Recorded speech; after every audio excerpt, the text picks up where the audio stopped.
निडर आदमी फियरलेस डोसे वाले का कमाल। वो एक घना जंगल था। वहां पर पानी का एक झरना रहता है। उसके बाजू में ही एक छोटा सा घर भी था। उस घर में गंगा बोलकर एक औरत और उसका लड़का सुंदर रह रहे थे। वो घर के आंगन में सब्जियां उगाते थे। वो उगाने के बाद उनको सुंदर ले जाकर बाजार में बेचकर पैसे कमाकर घर को लगने वाला पूरा सामान खरीद कर आता था। एक दिन रात में माँ और बेटे गहरी नींद में सो रहे थे। तब अचानक हवा तूफान शुरू हो जाती है। बिजली की कड़कड़ाहट के साथ बारिश भी शुरू हो गई।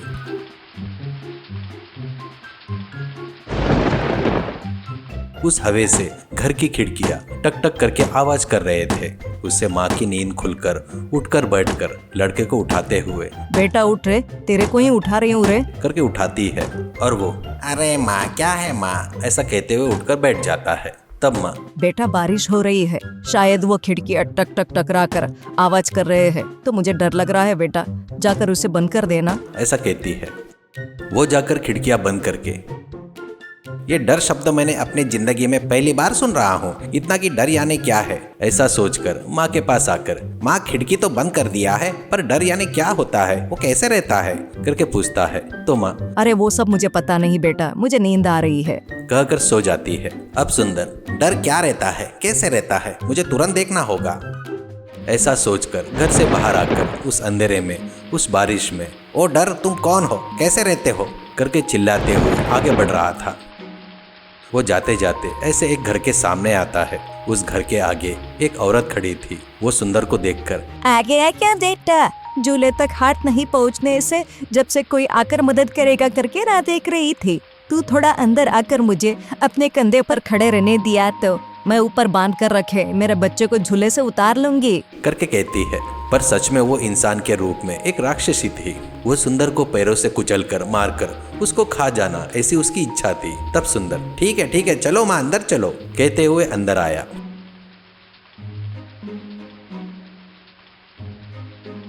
अंदर आकर देखे तो एक झूला ऊपर बंधा था। सुंदर को वो राक्षसी है करके पता नहीं रहने से उसको अपने कंधे पर चढ़ा लेता है। बस वो राक्षसी में बदलकर उसको पैरों से कुचलने लगती है। तो सुंदर को गुस्सा आकर उस राक्षसी को सिर के बल पटकता है जमीन पर। बस राक्षसी डर के मारे उठकर वहां से भाग गई।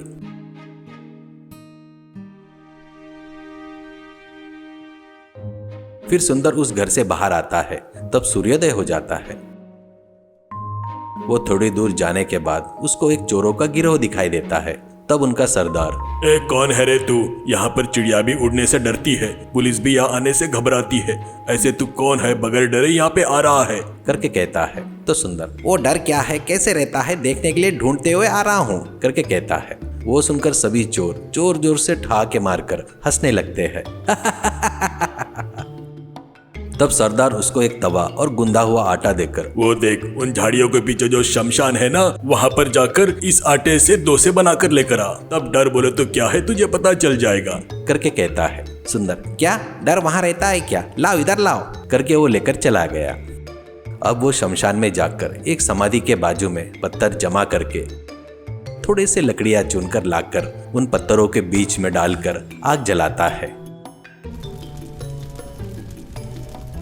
और उस पर डोसा डालकर सेकने लगता है। तभी बाजू के समाधि में से एक लंबा हाथ बाहर आकर, बेटा मुझे एक डोसा देना, ऐसा कहता है। डोसा सेकने में व्यस्त सुंदर को चिढ़ आ जाती है और वो, क्या डोसे का स्वाद दिखाओ क्या, जिंदा है उन लोगों की भूख मिटाना महत्वपूर्ण है या मरे हुए तेरी भूख मिटाना महत्वपूर्ण है, रुक जा तेरे को बताता हूँ, ऐसा बोलकर अपने हाथ के गर्म चिमटे से उसको झटका लगाता है। बस उस झटके से हाथ वापिस समाधि में चला गया।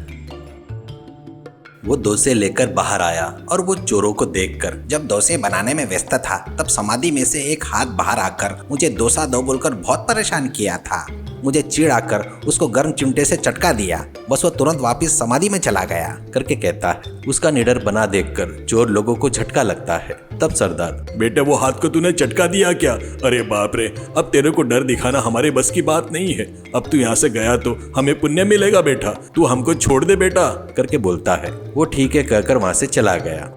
कुछ दूर चलने के बाद उसको एक बुढ़िया मिलती है और वो बेटा तुम कौन हो और इस जंगल में अकेले क्या कर रहे हो? तेरा कौन सा गांव है और तू किस कान से घूम रहा है? करके कहती है। तो वो मुझे डर बोले तो क्या है पता नहीं, वो कैसे रहता है, कहाँ रहता है, देखने की इच्छा से उसको ढूंढते हुए निकला हूँ, पर मुझे अभी तक नहीं दिखाई दिया। ऐसा कहता है। ये सुनकर उस बुढ़िया को हंसी आकर तेरे जैसे ही मेरी एक नातिन है, वो बहुत ही बुद्धिमान है, वो तेरी इच्छा जरूर पूरी करेगी। चल मेरे साथ घर चलते हैं, उससे पूछेंगे। ऐसा कहती है।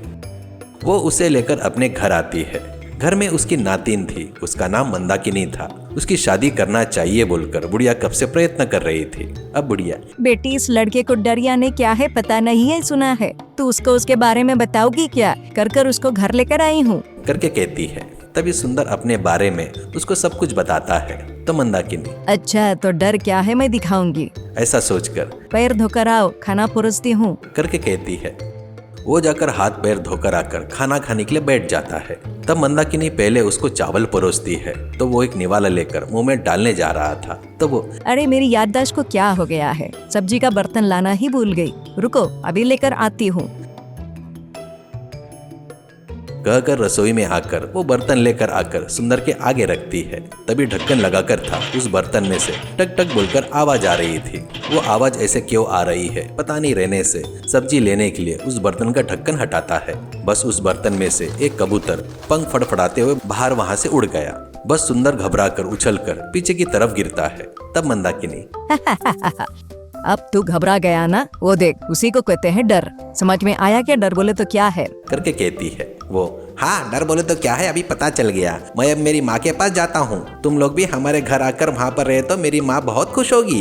करके कहता है। तब बुढ़िया हमारे यहाँ कोई मर्द नहीं है तो तेरे साथ आकर तेरे घर में रहने में हमको क्या इतराज होगा बेटा? ऐसा कहती है। उस तरह वो उन दोनों को लेकर आकर अपनी माँ से परिचय करवाता है। लड़का वापिस आया बोलकर माँ बहुत खुश होती है। वो सब लोग मिलजुल कर खुशी से जी रहे थे।